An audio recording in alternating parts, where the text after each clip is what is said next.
Hello दोस्तों, आप सभी को गुलाब जामुन जैसी मीठी मीठी नमस्कार। और उसी के साथ आप लोगों का स्वागत है आईपीओ के लव ट्रायंगल शो में।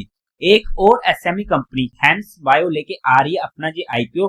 यहाँ पर हम आज इस रिव्यू वीडियो में इस कंपनी का पूरा कच्चा चिट्ठा खोलने वाले, बेसिक से लेके एडवांस तक। अगर मैं स्टार्टिंग में इसमें अपने पर्सनल डिसीजन की बात करूं तो आज के दिन ऑलमोस्ट सर्टेन है कि मैं इस आईपीओ को इजिली अवॉइड करने वाला हूँ, जिसके दो तीन रीजन होने वाले हैं जिसे हम डिटेल में स्टडी करने की कोशिश करेंगे। बट जो भी फाइनल डिसीजन होगा वो मैं आप लोगों को टेलीग्राम चैनल पर अपडेट कर दूंगा। टेलीग्राम चैनल का लिंक आपको डिस्क्रिप्शन में मिल जाएगा। बट आप लोग एक बार इस वीडियो को देख लीजिएगा, समझ लीजिएगा, फिर अपने रिस्क रिवॉर्ड रेशियो और माइंडसेट के अकॉर्डिंग अपने फाइनेंशियल एडवाइजर से कंसल्ट करके कोई फाइनल एक्शन बनाइएगा। उसी के साथ साथ आप लोगों को म्यूचुअल फंड में या इंश्योरेंस सेगमेंट में किसी भी तरीके की कोई भी हेल्पलाइन की जरूरत है, जहां आप लोग चाहते हो कि being a mutual fund distributor हम आपका पैसा मैनेज करने में आपकी हेल्प करें, चाहे वो SIP हो, STP हो, SWP हो, बूस्टर STP हो या लमसम अमाउंट हो, तो आपको डिस्क्रिप्शन में मेरा फोन नंबर मिल जाएगा, आप मुझसे कांटेक्ट कर सकते हैं। अब अगर हम कंपनी की बेसिक डिटेल की बात करते हैं तो 2007 में ये कंपनी इनकॉर्पोरेट हुई थी।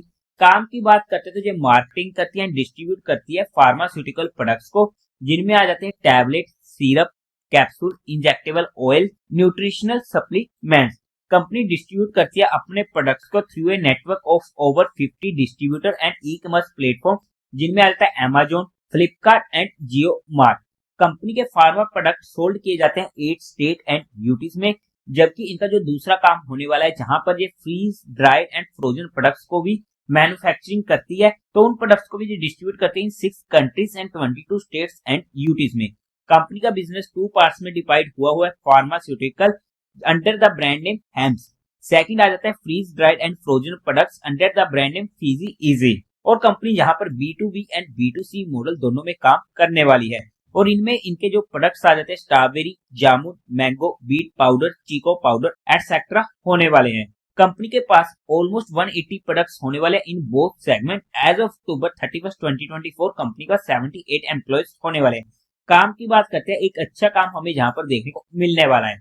अब अगर हम कंपनी के कुछ इंटरनल रिस्क फैक्टर्स की बात करते हैं तो उनमें सबसे पहले इनकी खुद की मैन्युफैक्चरिंग फैसिलिटी नहीं होने वाली है फॉर फार्मास्यूटिकल प्रोडक्ट, और वहां पर ये थर्ड पार्टीज पर डिपेंड रहती है फॉर फार्मास्यूटिकल प्रोडक्ट जो सोल्ड किए जाते हैं इनके द्वारा। जो इनकी second segment freeze, dried and frozen product की मैन्युफैक्चरिंग फैसिलिटी होने वाली है वो गुजरात में होने वाली है।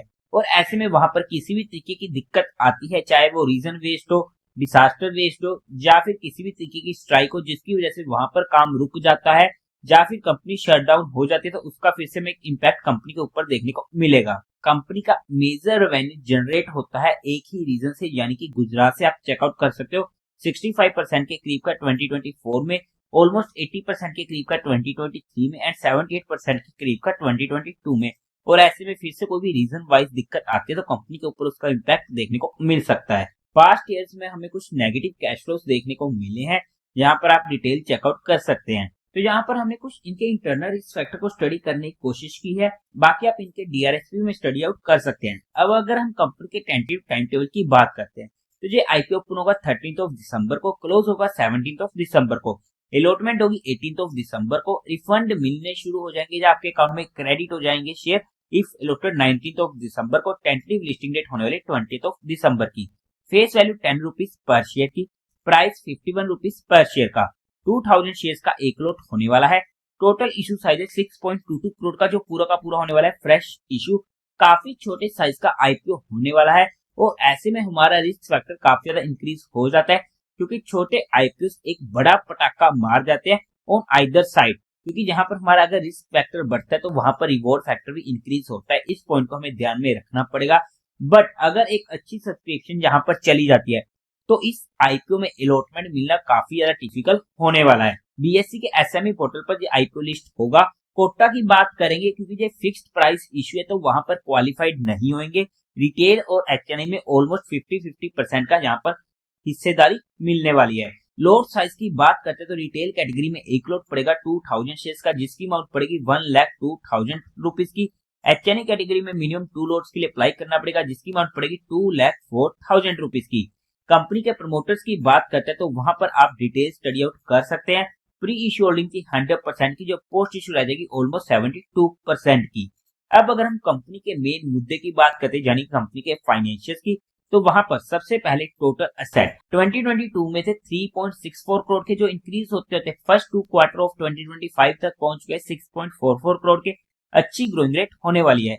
रेवेन्यू 2022 में था 5.34 करोड़ का, 2023 में 5.58 करोड़ का, 2024 में 6.5 करोड़ का एंड फर्स्ट 2 क्वार्टर में 4.36 करोड़ का। फिर से अच्छी ग्रोइंग रेट होने वाली है। प्रॉफिट आफ्टर टैक्स 2022 में था 12 लाख का, 2023 में 35 लाख का, 2024 में 50 लाख का एंड फर्स्ट 2 क्वार्टर में 34 लाख का। अच्छी ग्रोइंग रेट होने वाली है। नेटवर्थ 3.7 करोड़ की, रिजर्व एंड सरप्लस में 57 लाख का कैश अवेलेबल है। टोटल बोरिंग कंपनी के ऊपर 1.38 करोड़ की होने वाली है। फाइनेंशियल्स की बात करते हैं, अच्छे फाइनेंशियल बेशक देखने को मिलने वाले, बट दिक्कत आई है क्योंकि फिगर्स काफी ज्यादा छोटे होने वाले हैं और इतने छोटे फिगर्स में हमारा रिस्क फैक्टर काफी ज्यादा इंक्रीज हो जाता है, तो इस पॉइंट को हमें ध्यान में रखना पड़ेगा। अगर हम ऑब्जेक्टिव की बात करते हैं क्यों आ रहा है ये आईपीओ, तो वहां पर इनको परचेज करना है plant and machinery for FMCG division. Second, enhancing करनी है visibility and awareness of the brand. Third, general corporate purpose. अगर हम फंडामेंटली चेकआउट करने की कोशिश करते हैं तो मार्केट कैपिटलाइजेशन है 22.22 करोड़ की, आरओई 21% का अच्छा है, आरओसी 18% का अच्छा है, डेट टू इक्विटी रेशियो 0.31 का कंफर्टेबल है, रिटर्न ऑन नेटवर्थ ऑलमोस्ट 15% का अच्छा है, price to book value almost 3 की, प्रॉफिट आफ्टर टैक्स मार्जिन 7.73% का ओके है, ईपीएस प्री आईपीओ 1.6 की, पोस्ट आईपीओ 1.34 की, काफी ज्यादा कम है, पी प्री आईपीओ 32 की, पोस्ट आईपीओ 38 की। अगर हम फंडामेंटली बात करते हैं तो फंडामेंटल्स भी हमें यहाँ पर अच्छे देखने को मिलने वाले हैं। As per offer document company का कोई भी पीयर कॉम्पिटिटर नहीं है, बट अगर हम इसके जीएमपी की बात करते हैं तो आज के टाइम पर 41% के करीब का हमें देखने को मिलने वाला है।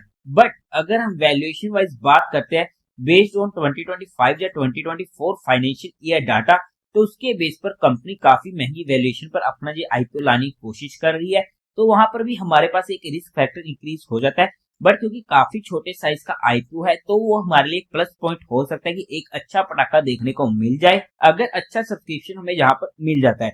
बट अगर अच्छा सब्सक्रिप्शन मिलेगा तो वहां पर हमें मिलने की प्रोबेबिलिटी भी कम रहेगी। बट जो भी फाइनल डिसीजन होगा वो मैं आप लोगों को टेलीग्राम चैनल पर अपडेट कर दूंगा। बट हमने यहाँ पर सिर्फ कंपनी को एजुकेशन या लर्निंग परस्पेक्टिव स्टडी किया है, किसी भी तरीके कोई भी इन्वेस्टमेंट टिप या एडवाइस नहीं है। फिर भी आप लोगों को कोई भी काम करना हो, कोई भी एक्शन लेना हो, तो एक बार अपने फाइनेंशियल एडवाइजर से कंसल्ट करके ही कीजिएगा। तो देवी और सज्जनों, उम्मीद है आप लोगों को ये वीडियो अच्छी लगी होगी, तो इस वीडियो को लाइक कीजिएगा, शेयर कीजिएगा और साथ ही साथ चैनल को सब्सक्राइब करें। हर हर महादेव।